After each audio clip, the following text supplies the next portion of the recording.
ଦୋଳ ପୂର୍ଣ୍ଣମୀରେ ଗ୍ରହଣ ଛାୟା ମଙ୍ଗଳବାର ଲାଗୁଛି ଚନ୍ଦ୍ରଗ୍ରହଣ ଆଉ ଗ୍ରହଣ ପାଇଁ ଚିନ୍ତିତ ରାଜ୍ୟବାସୀ କେତେବେଳେ କରିବେ ହାଣ୍ଡି ଛାଡ଼ କେତେବେଳେ ହେବ ସର୍ବମୋକ୍ଷ କେଉଁ ରାଶି ପାଇଁ ଗ୍ରହଣ ଦର୍ଶନ ଶୁଭ ଓ କେଉଁ ରାଶିକୁ ମାଡ଼ି ଆସିବ ବିପଦ ଏମିତି ଅନେକ ପ୍ରଶ୍ନ ଏବେ ସମସ୍ତଙ୍କ ମନରେ ତେବେ ଆମେ ଆପଣଙ୍କୁ ଜଣାଇବୁ ଏନେଇ କ'ଣ କହୁଛନ୍ତି ଜ୍ୟୋତିର୍ବିଦ। ମଙ୍ଗଳବାର ଲାଗୁଛି ବର୍ଷ 2026ର ପ୍ରଥମ ଚନ୍ଦ୍ରଗ୍ରହଣ ଏବଂ ଜ୍ୟୋତିର୍ବିଦଙ୍କ ଆକଳନ ଅନୁଯାୟୀ ଏହା କେତୁଗ୍ରସ୍ତ ଚନ୍ଦ୍ରଗ୍ରହଣ। ଏଥିପାଇଁ ମଙ୍ଗଳବାର ସକାଳ 6:04 ହାଣ୍ଡି ଛାଡ଼ ପାଇଁ କୁହାଯାଇଛି।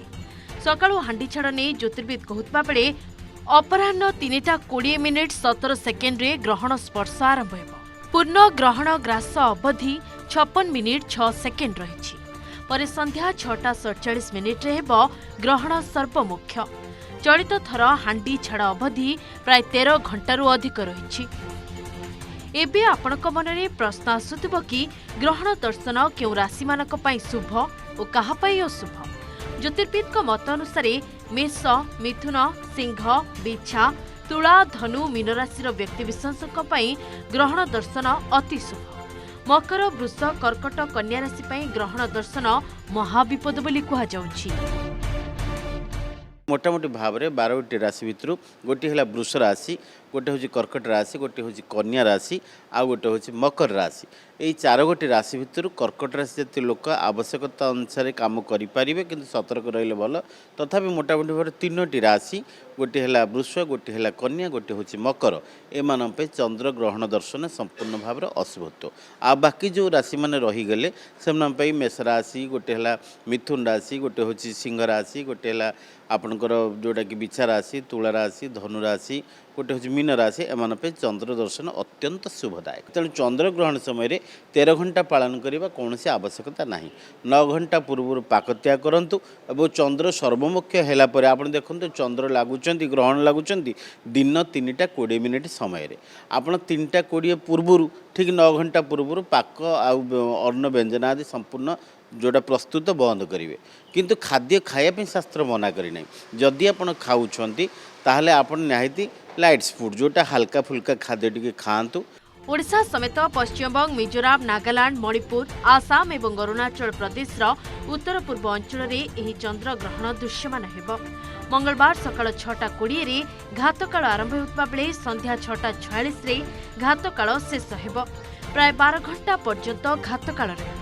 तेणु यह समय देवपूजा किंबा कौनसी शुभ कार्य करने अनुचित। यह समय पाक निषेध करा जायछि। शरीर भितर शरीर विज्ञानी को पचारतु, वैज्ञानिक मान पचारतु। तेणु 3/4 हूँ 75% जल। तेणु जल तत्व सहित जिते चंद्रमा भितर जिते कौन ग्रहर उपरे आकाशमंडल भितर कौन भाइब्रेसन होची ताहा जल तत्व उपर पड़ पारे। तेणु जल को लेकिन चंद्रमा से मनर कारक। तेणु ए समय बेले बेले जो मैंने चंद्र सहित केतु, चंद्र सहित राहुंकर कंजक्शन होता है से आम प्रेडिक्ट करूँ एमाने लुनाटिक तांकर साइकेटिक प्रॉब्लम होता है। जो मैंने चंद्रबल बहुत बढ़िया थाए से माने मोटे मनोवैज्ञानिक हो पारि था। तेणु भोजन सहित चंद्र रोचे लिंक जहाँकि आम ज्योतिष शास्त्र आपण आम प्रेडिक्ट भी करूँ जे चंद्र जदि यार बल थी और कर्म अलाइनमेंट चंद्र बढ़िया थी सी गोटे भल कुक हो पार यहाँ। तेणु कथा हूँ या सहित जो आमर लिंक रही ये बहु पुरातन आमर केते बिलियन ईयर पूर्वर यार रिसर्च यार रिसर्च करा जे ये सहित जो चंद्र केतु हो चंद्र राहुंकर जो कंजक्शन हुए से समय आमे पाक त्याग करने कथा। पाक त्याग मैंने आम पेट उप जठराग्नि जो अग्निर ये द्वारा आमर पाचन क्रिया को बढ़ई थाए।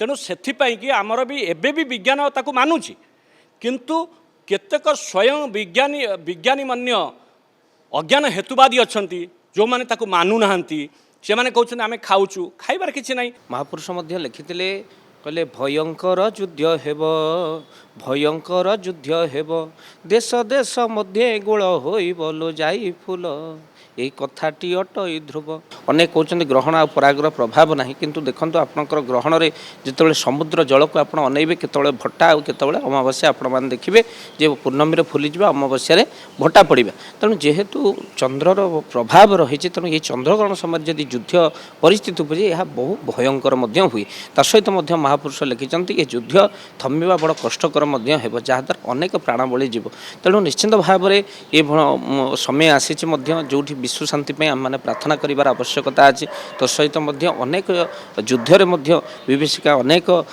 କ'ଣ ନା ତୃତୀୟ ବିଶ୍ୱଯୁଦ୍ଧ ଯଦି ଆମେ କହିବା ଯଦି ଆମେରିକା ମଧ୍ୟ এই ଯୁଦ୍ଧରେ ମଧ୍ୟ ମୁଣ୍ଡ ପୁରେଇବ ଆଉ ମଧ୍ୟ ଅନେକ ମୃତ୍ୟୁ ମଧ୍ୟ ଏହା ମଧ୍ୟ ଘଟିବ।